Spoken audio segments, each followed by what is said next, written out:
Dok neke sile jačaju, sedma slabi. Novinarstvo, za koje se nekad govorilo da je sedma sila, danas postaje poluga, ali i žrtva vlasti i političke elite. Nekad su novinari u mladosti postajali poznati književnici. Evo samo da pomenem Vuka Draškovića i Vetona Surojija. Danas mnoge naše takozvane kolege ne znaju ni elementarnu gramatiku. Nekad se radilo za slavu, danas za pare. O politici i ekonomiji na Zapadnom Balkanu i na Kosovu danas razgovaram sa cenjenim kolegom, sada dopisnikom agencije Beta sa Kosova, Gzimom Badžakuom. Dobrodošli u Slobodno srpski.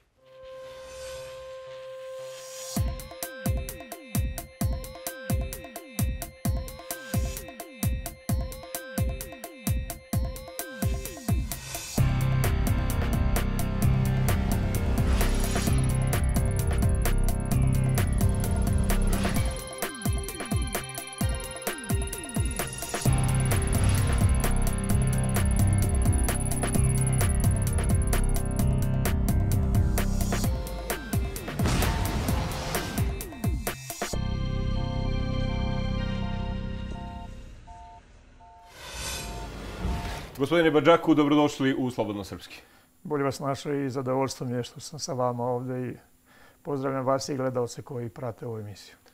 Hvala. Šta se dešava u regionu Zapadnog Balkana? Evo ovo i proleće i leto nekako je baš, čini mi se, vruće u tom političkom smislu.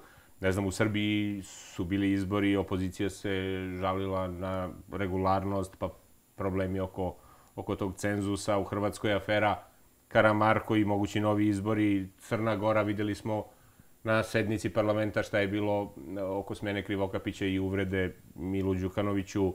U Makedoniji odlaganje izbora, protesti, u Republici Srpskoj miting i kontramiting.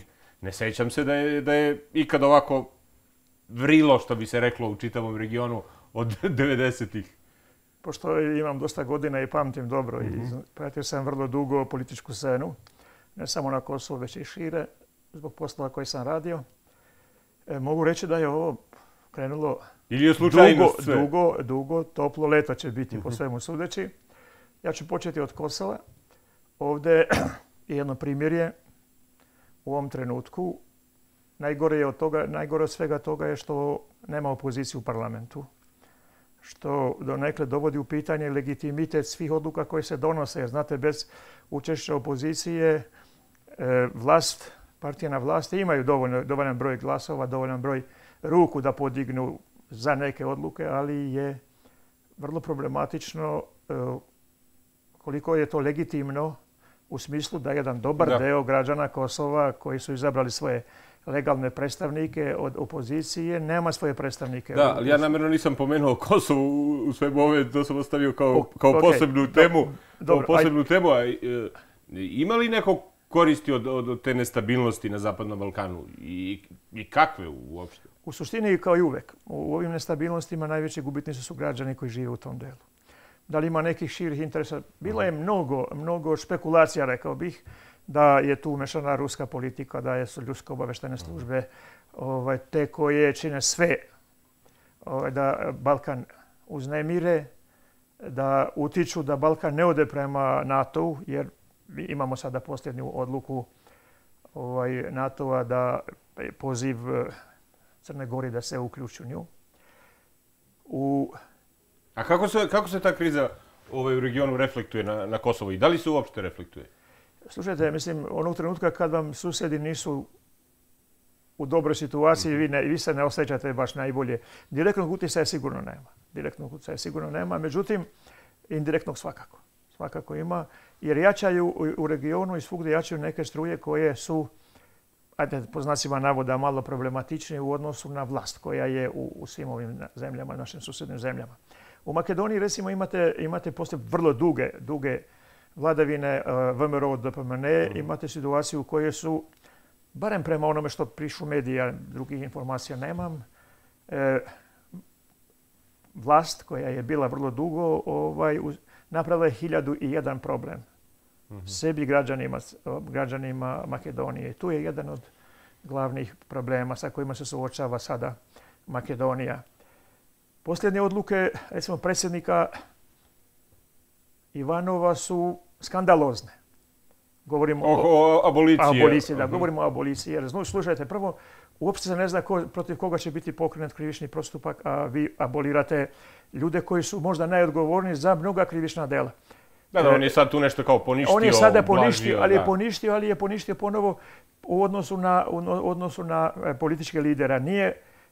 Nije poništio u odnosu na neke druge ljude za koje može biti ih ličnih ili partijskih ili grupnih interesa u Makedoniji od grupe i partije stranke koja podržava predsjednika Ivanova. Jasno. U Crnoj Gori je situacija takva da je rovito, što bi se reklo. Ja sam gledao i snimke uzvikivanja Milo lopove i tako dalje, pa odgovor koji je mene izuzetno iznenadio i koji je za mene neprihvatljiv premijera Mila Đukanovića. Šta reče? Bravo kreteni. Bravo kreteni, da. Slušajte, mislim, opozicija ima pravo da vam kaže sve što hoće. Vi kao premijer i čovjek na čelu vlasti ne smijete tako odgovarati. Jednostavno, vi morate imati jednu granicu. Kao što naš premijer ovdje, on čuti, oni ga gađaju suzavcem, prskaju Treba ostati uljudan. Treba ostati uljudan, nima reći šta. Mislim, slušajte, na kraju krajeva i opozicija u Crnoj Gori i sve što se događa i svugdje u regionu je zadnji interes je borba za vlast. Jasno. I svako pokušava da svrgne tu vlast na demokratski, negdje na manje demokratski način, ali je osnovni cilj doći do vlasti i to je otprilike ono što strani agenti, strane službe vrlo vešto koriste da bi ih malo uključili u borbu za vlast i ubedili ih da je dobro da to radi. Da, evo ja pomenuh da i ovdje kod nas nije baš situacija sjajna i ovdje, rekao bih, vruće, što bi se reklo, tu od formiranja vlade imamo tu blokadu parlamenta, suzavac i tako dalje, taj neki klinč između vlasti i opozicije, što bi se reklo, ali stiče se utisak nekako da se opozicija malo primirila i podelila. Evo ovaj posljednji protest koji je bio u Prištini, organizovali su ga samo Alijansa za budućnost Kosova, Ramuša Haradinaja i Inicijativa za Kosovo, je tako, Fatmir Ljime, bez samoopredeljenja. Šta se tu desi sa njima? Oni su se prvo okupili protiv vlade zbog ova dva sporazuma. To je otprilike njih ponovo okupilo. Jer su oni posle izbora vlade ostali, svako je otišao na svoju stranu, ganjali su svoje političke programe. I sada, u trenutku kad se počelo razgovarati o tome kako treba da izgleda buduća koalicija i gdje su apetiti, barem prema onome što u javnosti dospelo, znači o čemu javnost nije kompletno do kraja informisana, dospelo je situacija da u toj koaliciji Pokret Samoopredeljenja traži lidersku poziciju, traži da ima sve predstavnike na čelu te koalicije, svoje ljude i naravno Alijansa za budućnost Kosova to nije prihvatila. I tu je otprilike nastao onaj kušlus, što bi se reklo, između njih. Zahtjevi samoopredeljenja da ima predsjednika ujedinjene opozicije. Znači, podeliš se oko... Ceo problem je svugde u regionu, ne samo na Kosovu. Problem su stolice. Stolica. Fotelje su problem. Ko će šta biti. Znači, zaboraviš i demarkaciju i zajednicu i sve. Tako da je tu otprilike nastao taj problem. Tu je bilo neslaganja. Slušajte, na kraju krajeva, ja ću sad govoriti i konkretnim imenima, lider Alijansa za budućnost Kosova će teško prihvatiti da neko drugi bude premijer. Alijansa je u ovim razgovorima oko nove koalicije, predizborne koalicije, iako izbori nisu ni zakazani, tražila da samoopredeljenje da premijera ili predsjednika skupštine, znači dali su loptu, prebacili su loptu od fudbalskim rečnikom, samoopredeljenje da odluči koju će funkciju uzeti. Oni su onda pristali na drugu funkciju. Ako bi recimo samoopredeljenje išlo, tražilo da ima premijera, onda su i Alijansa tražila da ima predsjednika skupštine, međutim ni to nije prihvaćeno i onda je tu došlo do razlaza. Problemi su počeli malo ranije, ali razlaz se dogodio pre onog protesta koji je bio zakazan za 26. mart ove godine i onda su oni izašli da su odložili taj protest i tu su počeli javno da se pojavljuju neslaganja koje ima opozicija među sobom. Ajde da se vratimo mi na ova dva njihova zvanična glavna razloga zbog čega su oni vršili tu blokadu parlamenta i protestovali, to je demarkacija granice sa Crnom Gorom i zajednice srpskih opština. Hoće li po vama opozicija istrajati na tim zahtjevima, recimo da se sruši taj dogovor oko demarkacije sa Crnom Gorom? Oni će insistirati. Koliko će biti snaga da to urade je posebno pitanje. Znate, jer aktualna vlast ima dovoljan broj glasova da to može da prođe. Međutim, posebno među poslanicima DPK ali i DSK ima ljudi koji su protiv demarkacije. Među njima nekoliko stručnjaka iz Demokratskog saveza Kosova koji se bave upravo ovom problematikom. Znači, to su profesori geografije i na fakultetu u Prištini su protiv toga. I istrajavanje na tome može dovesti u pitanje usvajanje, jer će teško biti da oni dobiju 80 glasova da to bude. Pošto se radi o međunarodnom sporazumu, potrebna je dvotrećinska većina, ali čak i dupla dvotrećinska većina zato što... A hoće li se ipak složiti pod nekim uslovima možda? Njihovi zahtjevi su sada, posljednji zahtjevi opozicije su da se o tome sa Crnom Gorom razgovara u Briselu, da se otvori pitanje razgovara u Briselu. Crna Gora je sa svoje strane izjavom i premijera Đukanovića. Opet u Briselu. Da, pa ko je uvek? Neki razgovori Prištine i Podgorice. Da, ne, Brisel je postao mjesto gdje se pokušavaju rješavati problemi svih na ovim prostorima i jednostavno tamo se odđe razgovara. Ako krene se razgovara u Briselu, ja mislim da će potrajati to godinama. Nažalost, jer se tamo ne rješavaju problemi. I uvijek u izjavama zvaničnika Europske unije vi vidite naš je posao da posredujemo. Oni jeste posreduju, ali mislim koliko je to uspješno posredovanje ako nema spremnosti sa jedne sa druge strane da se postignu pregovori, najbolje govore skoro petogodišnji ili koliko već traje dijalog između Srbije i Kosova. Dobro, a šta će biti sa zajednicom srpskih opština onda? Vidite, mislim, Ustavni sud je jasno i nedvosmisleno rekao da su odredbe posljednjeg sporazuma od 25. avgusta 2015. godine problematične što se tiče duha Ustava. Jasno, a ostalo nije. Ali je rekao doslovce da se sporazum zajednica srpske opština treba formirati na osnovu sporazuma koji je potpisan 2014. godine. I tu treba nastaviti dijalog. 13. 19. aprila 2013. godine. Međutim, sad se tu pojavljuje jedan novi problem. Pored opozicije koja se ne slaže da se... Da, evo imamo problem, Edita Tahiri recimo ponavlja Srbima prethodno rasformirajte sve paralelne institucije, onda ćemo da vidimo to. Upravo sam na to htio da izađem. Znači, pojavljuje se sad novi problem. Odavno, ne znam koliko godina, da ne govorim da ne napravim grešku godinama, ovo je dogovoreno da se sve paralelne institucije Srbije ugase na Kosovo. To je dogovor između Prištine i Beograda. Međutim, kao i mnogi dogovori, ni on nije ispoštovan. Došlo je do uključivanja jednog broja pripadnika civilne zaštite i Ministarstva unutrašnjih poslova u adekvatne, ne možda u policiju Kosova. U policiju nešto penzionisano. Da, a u okviru civilne zaštite je za jedan broj, mislim 500 i nešto ljudi je nađeno zaposlenje, uhljebljenje što bi se reklo. Posebno je pitanje koliko je bilo potrebe za tim ljudima. Međutim, Priština je pokušala da ispoštuje to što je dogovoreno i dan danas mi imamo predsjednike opština koje je imenovala vlada Srbije. I pored toga što su izbori na severu i u opštinama i drugim opštinama na Kosovu održani uz, ajde po znacima navoda, saglasnost Srbije. Jer se Srbija pojavila, ne kosovski Srbi, Srbija se pojavila sa srpskom listom koja predstavlja, ja sam vrlo kritičan na način na koji su oni izabrani, srpskom listom koja u suštini brani interesa Srbije na Kosovu. Mnogo manje se bavi konkretnim problemima Srba. Da, ali eto kad pomenuli ste srpsku listu, to je bio i ključni uslov tog njihovog koalicijonog sporazuma, formiranje zajednice srpskih opština, ne znam, u roku od 3 do 5 mjeseci. I evo, ko prođe godinu i po dana od formiranja te vlade, mislim da treba, tačno je kako vi kažete, tačno je tako dogovoreno.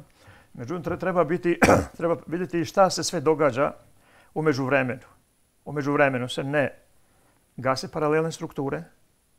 u međuvremenu se Srbija ometa da Kosovo dobije međunarodni pozivni broj i u elektroprivredi pravi probleme. Znači, Mislim da su to razlozi zašto zajednica nije formirana. To su razlozi na kojima insistira Priština da se krene sa izradom. Slušajte, jasno, ali iz onog glavnog briselskog... Zajednica opština sa srpskom većinom ne bi bila problem i ne bi trebalo da bude problem, ni ovako ni onako. Ali u ovoj situaciji ona jeste problem i uslovljava se ovim sporazumima.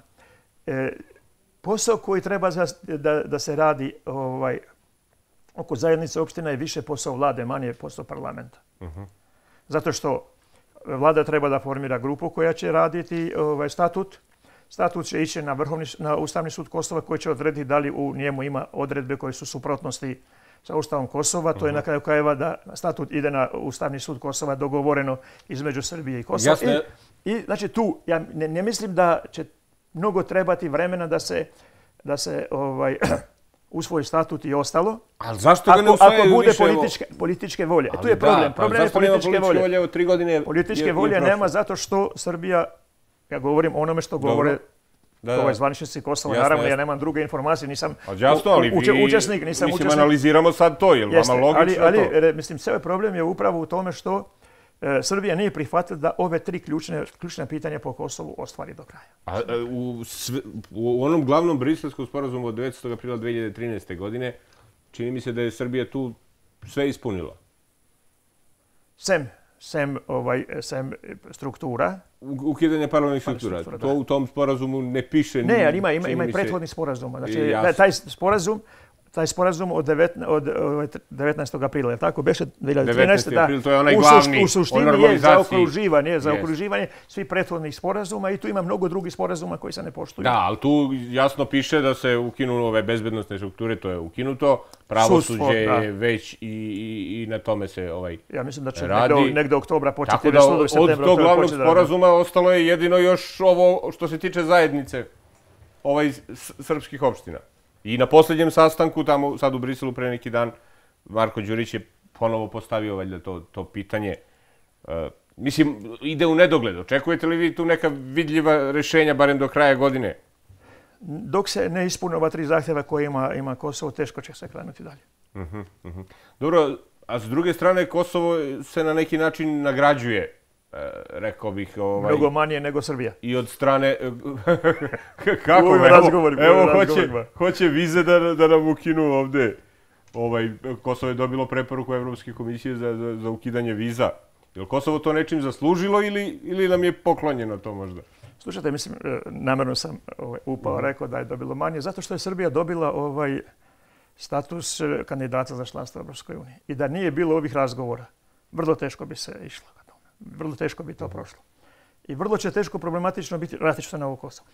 Problematično će biti ako se stvari o kojima se dogovaraju 2 strane ne budu sprovele do kraja, da Srbija napreduje u integrativnim procesima.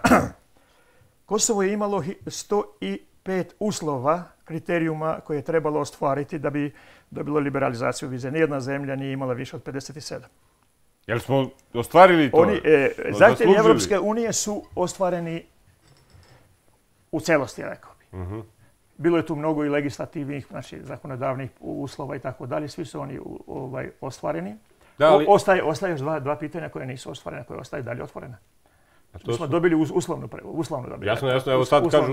Znači, uslov je ratifikacija sporazuma sa Crnom Gorom i energična borba protiv organizovanog kriminala, korupcije i tako dalje. Da, ali evo, ovih dana u novinama smo mogli da pročitamo da je sad već za jesen odloženo to ukidanje viza, da se to ne oduži kao zajednica srpskih opština, da bude samo priča. Kad očekujete da ćemo mi slobodno po Evropi? Mi slobodno po Evropi ćemo ići nekoliko mjeseci nakon što bude ratifikovan sporazum sa Crnom Gorom. A to može da bude? Već ne bih to da nagađam.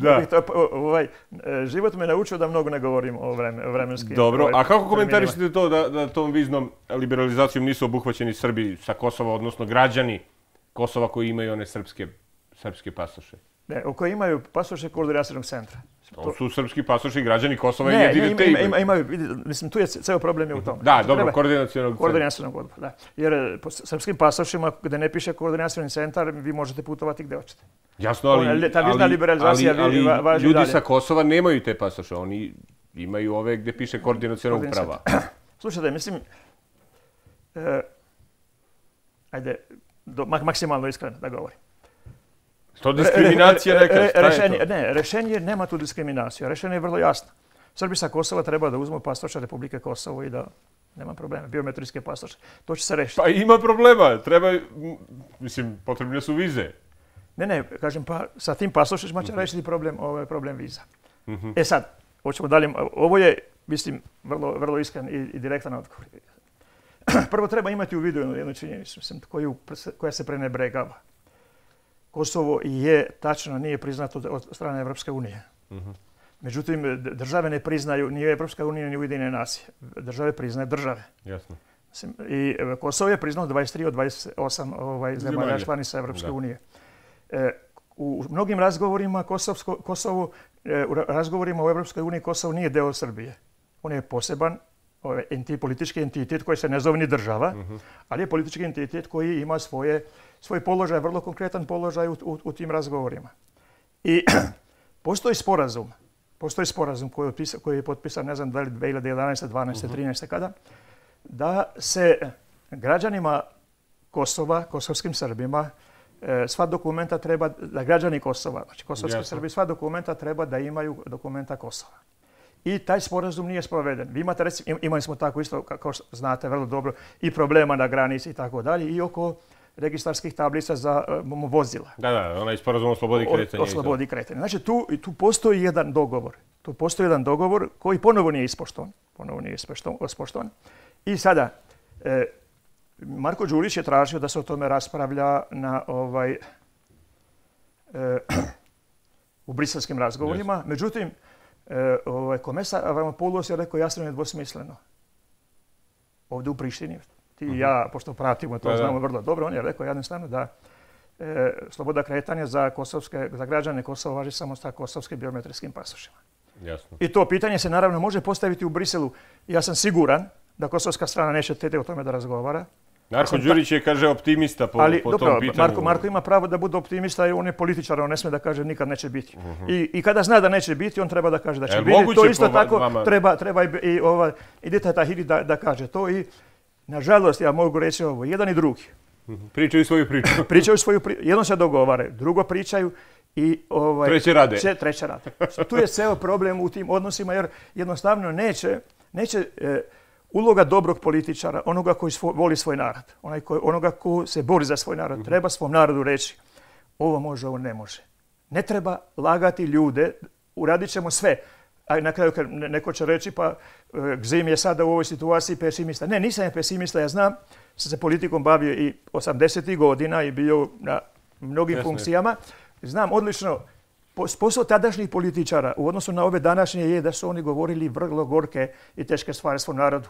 Ali su imali u vidu jednu stvar, da treba sada progutati gorku pilulu da biste posle 5-6 godina ipak jeli slatko voće. Dobro, sada tu stavimo, isto smo pitali naše građane pa vidimo šta oni kažu na ovo pitanje. Dakle, kako komentarišete to da viznom liberalizacijom nisu obuhvaćeni Srbi sa Kosova, odnosno građani Kosova koji imaju pasoše Republike Srbije, pa da vidimo šta kažu. Komentarišem kao veliku grešku naših vlasti u Beogradu, što su nas odmah, kada je Srbija dobila viznu liberalizaciju, nas su jednostavno ostavili i prepustili Zapadu i uopšte ovoj kvazi državi. Ja sam u Njemačku već 50 godina. Ja ne mogu da imam i kosovski pasoš, tamo da dođem kad doću ovdje sa kosovskim pasošom i sa njemačkim pasošom. Jednom treba da ima. I Srbi treba da imaju ovdje normalno albanski pasoše, kosovski pasoše. Ne albanski, nego kosovski pasoš. Žalosno. Žalosno je to jer Srbi sa Kosova pretrpeli su sva poniženja, a ovo bi bilo još jedno dodatno ugrožavanje naroda. Pa ja stvarno ne znam da li je moguće da tako taj narod maltretiraju, zbog čega nisu, kao je razlog, kako je pasoš važan za sve građane Kosova, pa i za Srbe je valjda važan. Šta da kažem dalje? U skladu što je do sad oni odnos politike evropske prema nama. Isto. Nisam upoznat, shvatim pravo da vi kažem i onda ne mogu da kažem ništa oko toga. Nisam upoznat, izvinite, ali zaista ne mogu kazati. A to ne znam, to znaju političari. Mi ne znamo to. To je izdaja. Negativno. Ne znam šta da vam kažem. Joj, stvarno nisam upućena u to. Stvarno ne znam. Ne znam šta da vam kažem, nisam upućena.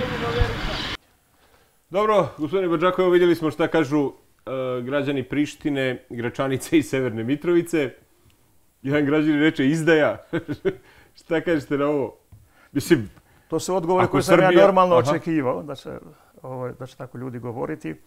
Jer na kraju krajeva ipak su ti ljudi, oni koji su ubeđivani da je Srbija ovdje to što jeste. Tako piše i u Ustavu Srbije, ali to što u praksi nije. I ono malo pre nego smo slušali, mislim da srpski lideri treba da govore da ubede svoj narod ovdje, da ih više ne obmanjuju, da kažu, slušajte, dajte ljudi, mi ćemo se interesovati za vas maksimalno, pomoći ćemo vam koliko je realno moguće, ali vi se treba okrenuti prema Prištini i ovdje rješavati vaše probleme. Gledajte Slobodno srpski, gost emisije novinar Gzim Badžaku. Vidimo se posle kraćeg predaha. Dobro, vi ste pored uspešne novinarske karijere do pre 2 godine bili i savjetnik u vladi Kosova, u Ministarstvu evropskih integracija, ekonomskog razvoja i Ministarstvu financija, a radite i u Privrednoj komori. Pre nego što krenemo na te ekonomske teme, samo da se kratko zadržimo na ovom samitu lidera regiona koji je pre nekih nedelju dana održan u Sarajevu u okviru procesa Brdo-Brioni. Tu je bio i predsjednik Kosova Hašim Tači i predsjednik Srbije Tomislav Nikolić i ostali predsjednici iz regiona. Kako ocenjujete taj samit i uopšte to što su Tači i Nikolić sedeli za istim stolom? Prvo, to je inicijativa predsjednika, ranija inicijativa od predsjednika Slovenije i Hrvatske koja se ostvaruje. To je dobra prilika da ljudi razgovaraju. I mene uopšte ne čudi da su seli. Mene čudi činjenica da mi nemamo nikakvo saopštenje niti informaciju da su oni razgovarali. A to, jel vas čudi to što nisu rukovali? Nismo vidjeli nismo ni to vidjeli, ni rukovanje, ali nismo ni vidjeli da su ljudi seli da razgovaraju. Slušajte, mislim, rješenje za sve probleme je razgovor. Mi se ne moramo složiti, ali mi treba da razgovara. Ja ću vam jedno iskustvo preneti. 1981. godine radio sam u predstavništvu Moderne Jugoslavije. I na prvom ili drugom sastanku predsjedništva došlo je do jedne teške polemike između predstavnika Srbije i Slovenije oko neke omladinskih pitanja. Tadašnji predsjednik Omladine Jugoslavije, Miško Vuković, je došao u situaciju da prekine sjednicu. U suštini dao nam je pauzu za ručak, da odemo i mi smo izašli na ručak. I mene kao Albancu sa Kosova, čovjeku koji se prethodno malo bavio politikom, uopšte nije bilo jasno kako je moguće ljudi koji su se do malo samo što nisu potukli, uvatili jedan drugog pod ruku, Srbi i Slovenci, i otišli da ručaju zajedno. Ljudi, mi moramo da shvatimo to. Politika je jedna stvar, drugo je ljudski odnosi. Mi te ljudske odnose treba da negujemo. Predsjednik Srbije može da kaže predsjedniku Kosova da se ne slaže uopšte, da ga ne priznaje, ne prihvata i tako dalje, ali treba se da razgovaraju. U interesu je i predsjednika Nikolića i predsjednika Tačija da oni razgovaraju i da daju podstrek rješavanju problema. Tu je suština. Mi ne možemo da se inatimo. Politika se ne vodi inato. Da, Tači je tamo na tom samitu rekao da je budućnost regiona pomirenje, poverenje, prijateljstvo, saradnja i integracija, čini mi se. Da. Koliko je sve to realno i koliko smo odmakli od toga u odnosu na raniji period, na ovaj prestanak oružanih sukoba? Ja sam u jednoj emisiji mađarske televizije, neposredno pred proglašavanje nezavisnosti Kosova, rekao doslovce ovako. Proglašavanje nezavisnosti Kosova će uticati da se Albanci više ne bave Srbijom. Da Albanci ne vide Srbiju kao onu kožu od vuka pored svog kreveta. Već da pokušaju ponovo da vide Srbiju kao jednu zemlju koja će biti njima susedna zemlja. I bio sam duboko ubeđen da proglašavanje nezavisnosti može samo da doprinese boljim odnosima između Srba i Albanaca na Kosovu i naravno vremenom. Ne vremenom I pogrešili ste? Nisam pogrešio. Ne, nisam uopšte pogrešio. Šta se promenilo? Promenilo se jedna stvar. Imate vrlo malo, mnogo manje incidenata nego što je bilo 2005. 6. 7. Imate i mnogo manje Srba nego što je bilo 2005. 6. 7. I to je tačno. Imate istovremeno veliku mogućnost koju, nažalost, kosovske Srbe ne koriste kroz svoje predstavnike, da utiču i da se više bave konkretnim problemima. Konkretnim problemima u Gračanici, da li ima vode, kanalizacije, putnevi, osvetljenje. Recimo, Gračani su, kad god uđem, tu vidim da je pod video nadzorom i tako dalje. I u svim tim mjestima možete to napraviti. Znate, predstavnici Srba se bave velikom politikom. I oni su postali portparoli vlade Srbije na Kosovu. Oni nisu izabrani kao portparoli vlade Srbije. Jeste ni vlada Srbije, jer na kraju krajeva Srpsku listu je formirala vlada Srbije. Ali oni imaju zadatak, svi oni, i Albanci, govorim sada o Srpskoj listi, pošto govorim o njima, imaju osnovni zadatak da se bave problemima ovih, da pokušaju da reše probleme koji se imaju. Oni jesu snaga, slušajte, oni jesu snaga u Skupštini Kosova, sa tih koliko 11 poslanika kojim ja znam sigurno da su snaga u Skupštini Kosova, da oni mogu da promene mnoge stvari do onog trenutka kad prestanu da se bave oružanim snagama Kosova. To im je jedini problem. Kad počne da se bave i da jedan ministar dozvoli sebi luksuz da ustane da kritikuje premijera zato što je doneo jednu odluku. Koji ministar? Ljubomir Marić je govorio prvo da me premijer nije sposoban da sprovede sporazume. To je skandalozno. Drugo, isti ministar kosovske vlade ustaje i kaže Kosovo nije trebalo da bude primljeno u UEFA-u i IFU. Slušajte, to su stvari koje ne idu zajedno. Ili si ministar, ili si ministar. Ne, čekaj. Pa što ga ne menja premijer tamo? Pa ne može ga menjati zato što... Ne može ga menjati... Kako je smenio Jablanovića? Ovo ipak nisu studenti isto ravni sa Jablanovićem, ali ga treba smeniti. Takve ljude treba smeniti. Slušaj, takvi ljudi treba da odu. A zašto ga ne smeni? Uopšte nije bitno da li se radi o Albancu ili Srbinu. Nije bitno da li je to Mahir Jagđilar. Ali ko je sad onda tu odgovoran? Tu je odgovoran. Premijer ili Premijer je odgovoran zato što ga nije smenio. Ovaj čovjek je odgovoran zato što sebi možda dozvoli to. Apsolutno slažem se. Može mu se očigledno. Što da ne? Sigurno. Da, dobro, kao što rekao, vi radite u Privrednoj komori Kosova, zaduženi ste za odnose sa javnošću. Vi, rekao bih, a ne kažem samo ja, mislim, to pričaju i ostali političari i analitičari, imate odličnu saradnju, kad kažem vi, mislim Privredna komora Kosova, imate odličnu saradnju sa Privrednom komorom Srbije. Bar to na prvi pogled meni tako izgleda, ili grešim ja? Ne. Privredna komora Kosova i Privredna komora Srbije su primjer kako se može sarađivati. Kosovo je nedavno postalo i član Evropske privredne komore, je li tako? Da, i Međunarodne privredne komore. I Međunarodne. I Srbija se tome nije protivila, čini mi se, uopšte. Čak smo na jednom snimku mogli da vidimo da je i predsjednik Privredne komore Srbije prvi čestitao pa i oko UEFA Karadžić je čestitao isto tako Vokriju da smo postali članovi, da je Kosovo postalo. To je normalna politika. Kako čestitao? On se buni? Pa on može se buni, ali je tu ustao i čestitao je. Posle prijema Kosova imate snimke u albanskim medijima gdje ćete vidjeti da Karadžić čestita njemu i pruža ruku.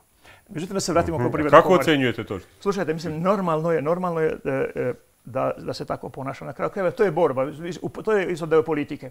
Ako vi uspijete da onemogućite učlanjenje Kosova u UNESCO, kao što se dogodilo, ostvarili ste rezultat. Ovamo niste uspjeli, pa treba ipak biti čovjek i onome koji... Da, ali niko iz Prištine nije pružio ruku Beogradu zato što je Beograd... Sigurno, da, sigurno, slažem se. Nego, da se vratimo oko Privredne komore. Postoje odlični odnosi, postoje redovni sastanci, susreti. Ti susreti, ti sastanci, ta saradnja je obezbedila da se najmanje 36 gorućih problema sa kojima su suočavali privrednici Srbije i Kosova reše. To su oko carinskih pitanja, to su pitanja fitosanitarnih dozvola, licenci i tako dalje, to su pitanja vezani za trgovinske odnose i tako dalje. Kako vi možete, a političari ne mogu? Kako? Znate zašto? Mislim, političari, prva stvar sa kojim se bave političari je ko će koga nadmudriti i ko će koga prevariti. I u smislu ne. Da li se to može shvatati, da se ta odluka može shvatati da je to priznanje Kosova od strane Srbije? Jasno. To je sve problem. A može ta saradnja privrednih komora na neki način da bude primjer za normalizaciju odnosa? Ona jeste primjer i u mnogim slučajima ona pomenuta. Recimo, potpredsjednik SAD je nekoliko puta govorio o toj saradnji. Na Savjetu bezbednosti Ujedinjenih nacija francuski, engleski, američki ambasadori su to pomenuli kao dobar primjer da se tu može sarađivati. Slušajte, problem je u sljedećem. U razgovorima koji se održavaju u Briselu se pokušava nadmudriti ko će koga nadmudriti. Drugo, tamo se ne bave problemima ljudi. Tamo se bave problemima države. Tamo se bave problemima slušajte, mnogo problema koji nisu rešeni, koji nisu do kraja ostvareni, mnogi sporazumi koji nisu do kraja sporazumi. Upravo zbog toga nisu ostvareni. Zato što se pokušava staviti staviti do znanja Kosovu da nije država, odnosno Kosovu staviti do znanja Srbiji da smo mi država. I tu nastaju problemi. Ne bave se konkretnim pitanjima. Slušajte, mi smo imali dosta problema oko putovanja u Srbiji. Znate vrlo dobro. Sad imate problem registarskih tablica za KS. Za RKS, da. Za RKS, da. Ne za KS, nego za RKS. Kada idete sa kosovskom ličnom kartom, vi treba da izgubite najmanje 15 minuta da vam daju neki papir tamo. Neki papir koji, slušajte, vama ne treba više lična karta uopće nikako. S tim papirom sve rešavate u Srbiji. Jer Srbija hoće da dokaže da je ona država, da ne priznaje... Dobro, mora da poštuje svoj ustav. Ustav, okej. Slažem se, ona treba da poštuje svoj ustav, ali istovremeno da ljudima koji dolaze u nju i koji ostavljaju velike pare, slušajte... Skrati muke. Ne, skrati muke. Da. Dobro, a kakva je struktura te trgovinske razmene Srbija-Kosovo? Šta Kosovo uvozi? Šta izvozi tamo u Srbiju? Prvo, struktura je izuzetno nepovoljna. Zvanično prema posljednjim podacima, prošle godine je Kosovo uvezlo oko 320 miliona robe iz Srbije, uglavnom se od hrane pa do posljednje, što bi se reklo, Kosovo je izvezlo nekih 17 miliona. Znači 20 puta više je uvezlo nego što je izvezlo. Šta mi sa Kosova izvozimo? Mi uglavnom izvozimo nešto od sokova, neke vrste sokova, nešto od... Cement tamo neki? Cement mislim da nije, nisam siguran. Međutim, uglavnom je to roba ili su u pitanju recimo ovo staro gvožđe i ostalo koje se na velikoj... To ide za Makedoniju uglavnom. Ide i za Makedoniju, ide i za Srbiju, ide i na druge strane. Dobro, a šta kažu albanski privrednici? Šta im odgovara, a šta ne odgovara u toj saradnji sa srpskim partnerima? Prvo, mislim, Kosovo je ustavno proglasilo slobodno tržište. U Ustavu Kosova stoji da na Kosovo je slobodno. Mi među privrednicima nemamo, posebno među trgovcima, nemamo nekih posebnih problema i primjedbi na te odnose. Imamo pomalo primjedbi na one koji su proizvođači, na koji su takvi, nažalost još uvijek vrlo malo u odnosu na ono što je nekada bilo. I Srbija je uprkos sporazumu CEFTA, koji ne dozvoljava trgovinske preferencijale i neke druge svojim kompanijama da bi izvozile na Kosovu, dala mogućnost da mnogo jeftinije koriste, po nižim cenama koriste gas, koriste struju i tako dalje, što je dovelo do toga da su cene, recimo, proizvoda iz Srbije mnogo niže, ali istovremeno treba zaboraviti. Slušajte, Kosovo je od 18. pa nadalje, ali mislim i od posebno od 45. ovamo, bilo deo jednog zajedničkog jugoslavenskog tržišta i na Kosovu mnoge robe iz Srbije koje se proizvode su poznate, imaju ime, imaju kvalitet. Trgovina je vrlo interesantna stvar. Ako imate kvalitet, imate dobru cenu, niko neće pitati odakle. Mnoge kampanje koje su počele, recimo 90. godina je Srbija počela kampanju protiv slovenačke robe, uticalo da se poveća prodaja slovenačke robe. Kampanja koja je počela samopredeljenje, sve tako, nije uspjela da zaustavi, neće zaustaviti. I ovo prevrtanje kamiona. Političke kampanje ne mogu da zaustave normalno kretanje roba i usluga, nego njihov kvalitet. I Srbija u ovom trenutku, znači prvi je tržište koje je dobro poznato, proizvodi koji su izuzetno dobro poznati, koji imaju kvalitet i koji imaju dobru prođu na Kosovu. To je ono što utiče na trgovinsku razmjenu između država. Jasno, a zašto je na tom, rekao bih, vrlo niskom nivou srpski biznis na Kosovu? Zašto kod Srba nema jačih firmi, poslodavaca? Šta mislite? Ne znam, mislim da su... Šta je tu muka? Obično kažu Srbi imaju dve države, jednu ovdje, jednu tamo. Muka je to, evo ja ću ti reći ponovo politika. Muka je u tome što se Srbi osjećaju kao privremeni stanovnici na Kosovu. Zašto? Da je tu najveći problem. Ko je kriv za to što se Srbi osjećaju kao privremeni stanovnici? Koliko Beograd, isto tako i Priština. Jer Beograd govori da nikad neće priznati Kosovo i da Kosovo ostaje deo Srbije, kao što piše u njegovom ustavu. A političari na Kosovu, ja sam to mislim rekao vrlo jasno i dvosmisleno rekao kad smo predstavljali ovu knjigu Beljulja Beča i kad se Srbi Albanci pomiriti, nisu dovoljno uradili. Oni verbalno jesu mnogo, promenili su kompletno, što bi se reklo, odelo koje su nosili 1999. 2000. 2004. i dalje. Znači sad su postali moderni i tako dalje. Međutim, konkretno nisu radili ništa da pruže kosovskim Srbima, ne samo deklarativno, konkretno dokažu da su zainteresovani Srbi ostanu ovdje, da budu deo ovog Kosova i da normalno rade, žive ovdje i svoju budućnost i budućnost svoje dece vide na Kosovu. A zašto nisu zainteresovani? Ne, nisu dovoljno pružili. Oni možda jesu zainteresovani, ali konkretno nedostaje. Slušajte, konkretno nedostaje. Ja ću se vratiti na 90. godine. Profesor Raka Papović, tadašnji rektor univerziteta u Prištini, nakon što su zatvoreni svi univerziteti na Kosovu, izjavio doslovce ovako. Kaže, nikad Kosovo nije srpski disalo nego sada. Zamislite, vi govorite o disanju Srba, o Kosova kao srpski, u vremenu kada 95% na Kosovu živi Albanaca. Tu ima mnogo stvari, ima tu 1001, da se ne vraćamo i mnogo istoriju i tako dalje, ima tu 1001 razlog zbog koga se to događa. Ja sam 1999. godine radeći za Slobodnu Evropu iz agencije Associated Press najmanje imao 100 reportaža o problemima Srba. Ja sam ljude izlazio, naravno sa engleskim kvorom, sa njima sam izlazio, zaustavljao ljude, Srbe koji su odlazili odavde. Prvo pitanje, zašto idete? Kaže, ide Srbija odavde. Kosovo tim Srbima ovdje treba da ponudi da su, nezavisno da li je Srbija ovdje ili ne, oni građani Kosova koji imaju sva svoja prava i treba da ostvare sva svoja prava. To mislim da do sada konkretno nije ponuđeno. U deklaracijama jeste. Mi imamo najbolji ustav. I na papiru, najbolji ustav, najbolji zakoni u Evropi. Mi imamo sve zakone koji su rađeni po najvišim evropskim standardima. Posebno za manjine. Jeste. I tu nema nijedne dileme. Problem je u tome, mi moramo konkretno pružiti. Ne možda odlaskom, posjetom neke srpske porodice, nego stvaranjem uslova da Srbi budu ravnopravni i u dobijanju kredita. Ne govorimo o kreditama u bankama, jer u bankama imate iste uslove, nego i u podsticajnim merama koje će doneti vlada i Skupština Kosova. U nastavku, ko je Gzimba Džaku? Gzimba Džaku rođen je 30. augusta 1952. godine u selu Belobrad u opštini Dragaša, živi u Prištini.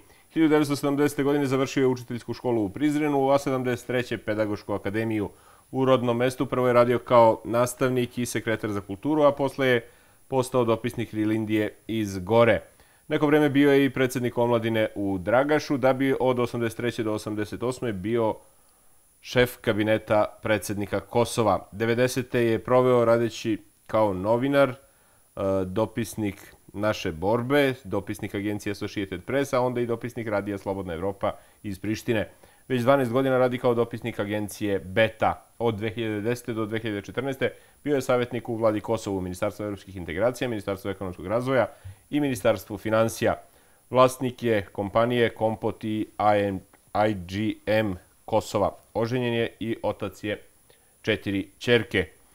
Ja propustih za Privrednu komoru, tu radite... Kao rukovodilac odeljenja za odnose sa javnošću. Dobro, samo mi ovo pojasnite. Od 1983. do 1988. bio je šef kabineta predsjednika Kosova. predsjednika pokrajinskog komiteta Saveza Aha, komunista. vi ste mi ovu biografiju ovako da, ja sam poslali. da. Aha, dobro. I imam još jednu primjeru. Nisam bio predsjednik omladine u Gori, nego predsjednik omladine u opštini Dragaš. Gora je formirana nakon što je Kosovo oduzeta autonomija. Aha, posle 90. odnosno 89. Druga. Dobro, vi ste, kao što se vidi iz vaše biografije, dugogodišnji novinar. Kako je izgledalo biti novinar kada ste vi počinjali? Ispričajte nam to vaše prvo iskustvo sa ovom profesijom. Gde ste radili, kako ste se zaposlili, ko vam je bio šef, od koga ste krali zanat, što bi se reklo? Ja sam u novinarstvu počeo u vreme kad su novinari bili društveno-politički radnici. Pored toga su bili novinari. Bili su društveno-politički radnici u smislu da su oni imali obavezu da maksimalno korektno, istinito, nepristrasno izveštavaju koliko je realno bilo moguće u vreme jednopartijskog sistema. Ja sam novinarstvom sam se bavio zbog velike ljubavi koju sam imao prema knjigama. Ja ću vam reći, moja je prva porodica, albanska porodica koja je došla i naselila se u Dragašu 1960. godine. U Dragašu je bilo Albanaca koji su radili u opštinskim strukturama i u policiji, ali nisu živjeli u Dragašu. I ja sam prosto u to vreme gutao knjige, njih je bilo u biblioteci, u Dragašu ih nije bilo na albanskom nego na srpskom. Ja sam znajući ono pomalo srpski uspio da čitajući knjige naučim i dobro. Mislim da dobro govorim srpski. Ponekad nekim kosovskim Srbima kažem ipak bolje govorim od vas srpski. Sigurno. Tu je počelo, moja ljubav za knjigama je počela tu, onda su počeli pisanje po školama, razne teme i tako da, u školama razne teme i tako dalje. Onda se polako, znate, u to vrijeme nije vam trebalo ništa drugo sem znanja i umešnosti da postanete novinar. Veze nisu trebale. Jednostavno nisi mogao postati novinar ako je, recimo, kojim slučajem tvoja porodica ili neka uža ili šira imala problema sa zakonom, imala problema posebno sa neprijateljskom djelatnošću. Ostalo nije bilo problem. I bez ikakve intervencije, bez ikakve posla sam novinar, počeo sam pisati za Rilindiju sa Kosova i onda se to polako razvijalo. Za razliku od današnjih novinara... Jel imamo društveno-političke radnike danas među novinarima? Ne, među novinarima imamo, među bivšim novinarima imamo mnogo savjetnika. To je tačno. Ne, ali sad među aktuelnim novinarima. Ne, nemamo i dobro je što ih nemamo sad u ovoj situaciji. Dobro, radi se o nečem sad. Slušajte, u onom trenutku kad bi neko bio društveni politički radnik, on je morao da bude angažovan u nekoj stranaka sada i ne bi valjalo. To tek ne bi valjalo. Ne kažem da ih nema. Možda nije zvanično ovako, ali... Ali ne, imamo mnogo mojih kolega, mojih tvojih kolega koji su društveno politički radnici i koji uvek vuku na jednu stranu. Znači, to je otprilike to. A kakvi su bili odnosi između srpskih i albanskih novinara u to vreme? Normalni, sasvim normalni, kao što treba i danas da budu. I danas ja mislim da nema nekih velikih problema u odnosima među nama kolegama novinarima, barem iz perspektive gde ja radim i za šta radim. Ja sam cijelo vrijeme radio za strane medije, verujte mi, nikad nisam imao problem. Naprotiv, meni je činjenica, izvinite, da radim za borbu, za Betu, otvorila mnoga vrata, mnogo brže nego mnogim mojim kosovskim kolegama. Da, vi radite sad za Betu, oni koji ne znaju, to je novinska agencija iz Beograda. I šta najviše zanima tu agenciju sa Kosova? Je to politika, životne priče, protokol, šta? Sve. Od protokola do životnih priča i ja sam tu u agenciji. Nas je u ovom trenutku na Kosovu 4. Ja sam tu. Nikola Bešević je također dopisnik. Jedna koleginica Slavica iz Severne Mitrovice i imamo tu i Armi Bešević koji je izuzetno dobar fotograf, fotoreporter. Nas je 4 koji se bavimo i pratimo sva pitanja. Nikola je uglavnom usredsređen na srpsku sredinu, pošto je lakše njemu da i češće je u toj sredini. Armi je svugdje gdje treba da bude. Izuzetno dobrim izuzetnik, s dobrim slikama, komentarima i koleginica Slavica. I Slavica Radulović, ona je na severu. Jeste, ona je na severu. A kad je po vama novinarstvo bilo kvalitetnije, da tako kažem, ranije, pre 20, 30, 40 godina ili sada? Odgovorit ću tu jednim pitanjem koje sam postavio, odgovorom koje sam dao našoj moje tvoje koleginici Ani Mari Repić. Mi smo pratili jedan sastanak i sada su se pojavili neki ljudi analitičari. Ljudi za koje nikad nisam ni čuo, ni znao za njih. I pošto smo sedeli blizu jedan do drugoga, ona mi kaže, čoče, ko je ovaj? Ja Kažem, sada je postalo najlakše biti 3 stvari. Politički analitičar, pevač, jer tehnologija to dostigla da vam promeni glas i ne možete da prepoznate sebe, i novina, zato što vas niko ne pita šta znate i ne znate.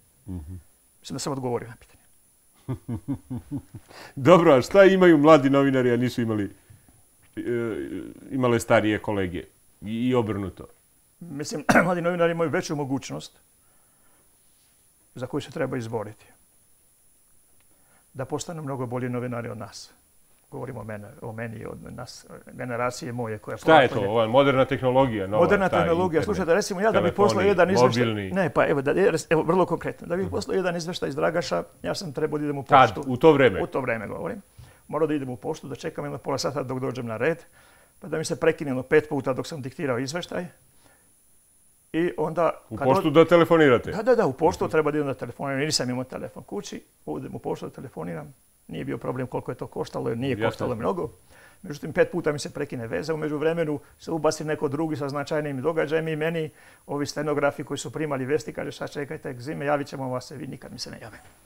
Događa se. Znači, to su problemi su prvo tehnološki. Slušajte, sada vi možete bilo gdje da budete da pratite sve što događa na Kosovu. Jasno. A ajmo ovo obrnuto. Sad, o kvalitetu. Kvalitet tekstova je posebno pitanje. Ja tu nisam zadovoljan. Nisam zadovoljan radom mlađih kolega.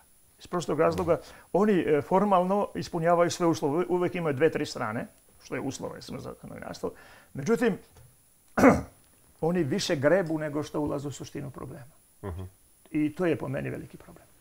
Mi smo kao stariji, ali bili smo i društveno politički radnici, rekao sam.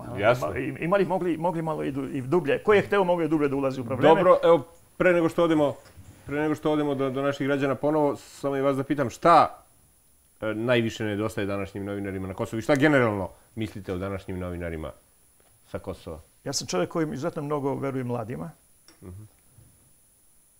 Meni kao mladim nisu mnogo verovali, ali ja upravo iz tog iskustva govorim da mnogo verujem mladim novinarima. Oni prvo, pored završetka škola, fakulteta i tako dalje, osnovni posao im je da mnogo više čitaju nego što čitaju danas. Ja verujem da među mojim i tvojim kolegama ima ljudi koji ni svoj prilog kada predaju uredniku više ne pročitaju kako izašlo novinama. Mnogo više treba da čitaju, mnogo više da se unapređuju. I, ajde, jednu anegdotu iz Slobodne Evrope. Ja sam se spremao da idem da razgovaram o procesu privatizacije sa profesorom Muslimanijem. On je tad bio ko predsjedavajući, ko ministar, ajde uslovno da kažem, u ekonomskom razvoju. I naravno, preko što sam ja krenuo kod njega, uzeo sam čitam, vidim šta je sve izjavljivo, šta je otprilike, gdje su problemi sa privatizacijom. Jedna moja koleginica mlađa, sada je izuzetan vrstan novinar, ona, neću ste joj spomenuti ime, kaže, šta radite vi? Pa rekao, pripremam se za intervju. Pa šta vam to treba? Moj odgovor bio, ja nisam toliko pametan kao ovi mladi da bi mogao da odem, da se ne pripremim. E sad, mislim da je tu suština. Znači, mnogo ozbiljniji pristup velike većine novinara prema problemima o kojima piše, o kojima izveštava. Ne možete, nije dovoljno preneti konferenciju za medije. To je najlakši posao u suštini. Pa i za konferenciju za medije mora čovjek se pripremiti. Ne, ali to je najlakši posao zato što imate šta je rekao premijer, šta je rekao taj čovjek, to prenese, završi. Ali vi nemate, ako ne znate problem, ako ne znate suštinu svega i ako ne možete napraviti dobar background, znači dobru priču o tome kako je sve događalo u tom smislu, onda ne možete napraviti dobar tekst. Dobro, sada stajemo tu, idemo ponovo do naših građana, pa da vidimo šta kažu. Dakle, pitali smo ih šta mislite o današnjim novinarima sa Kosova i šta im najviše nedostaje, pa da vidimo šta kažu. Ako mogu da ocenim u skalom od 1 do 5, tu negde 3. A šta im najviše nedostaje?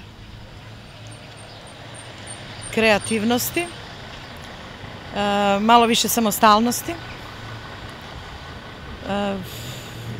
pa možda i malo više obrazovanja i informisanosti.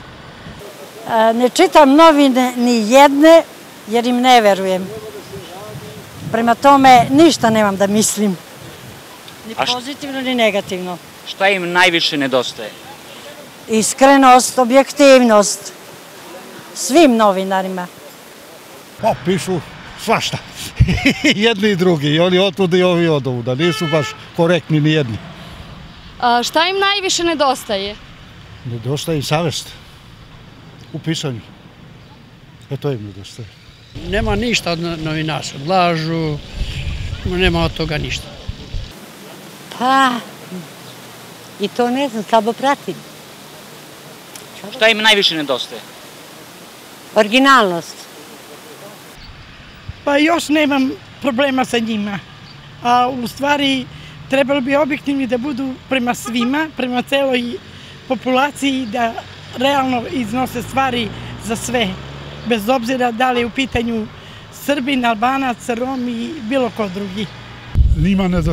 Njima nedostaje pamet, prvo, i šlus. Pa da pišu malo više o Kosovu, što da kažem drugo. Oni, to im je služba, to mora oni da govore nešto, jer plata nema ako ne govore nešto. Dobro, gospodine Badžakov, vidjeli smo šta kažu naši građani, nagrdiše nas, čini mi se. Imamo tu zanimljive odgovore, posebno oko ovog podpitanja šta novinarima najviše nedostaje. Imamo savest, iskrenost, objektivnost, originalnost, obrazovanje. Jedan građanin reče pamet. Šta kažete na ovo što smo vidjeli i čuli? Ja imam kratak komentar. Moje tvoje kolege treba da poslušaju nekoliko puta ovo. Mislim da su odgovori izuzetno dobri. Jasno, slažem se. Jedan građanin i reče da novinarima treba više samostalnosti u radu. Koliko su danas po vama novinari samostalni, odnosno slobodni da objektivno rade svoj posao? Najveći broj institucija, agencija i novina su u privatnoj svojini. Imamo mi samo javni servis RTK. I novinari nisu u situaciji da do kraja budu nezavisni. Oni zavise od plate koje dobijaju od svojih izdavača. To uslovljava i način na koji se izveštava. Ja znam nekoliko primjera kolega koji nisu pristali da pišu neke teme, oni su oterani s posla. Znači, prvo, materijalna sigurnost je vrlo problematična. Veliki broj novinara, rekao bih, nije prijavljen nadležnim državnim organima da su u radnom odnosu. Za neke od njih, za te iste ljude se ne plaća ni penzijsko ni drugo osiguranje i porezi. Oni zavise mnogo od svojih izdavača i izdavači su ti koji određuju šta sme da se napiše ili ne, šta će se objaviti ili ne objaviti. Govorim, znači ovo je jedna strana. Ima mnogo izdavača koji su izuzetno korektni, koji mogu biti primjer objektivnog, svestranog i nepristrasnog informisanja. Znači, uglavnom zavisi za koga, odnosno gde radi gde radiš, za koga radiš. Novinar. Da.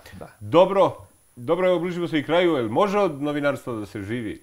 Neko vaše iskustvo šta govori? Zavisi za koga radite. Recimo, ako radite za strane medije koji deluju na Kosovu, možete dobro živjeti.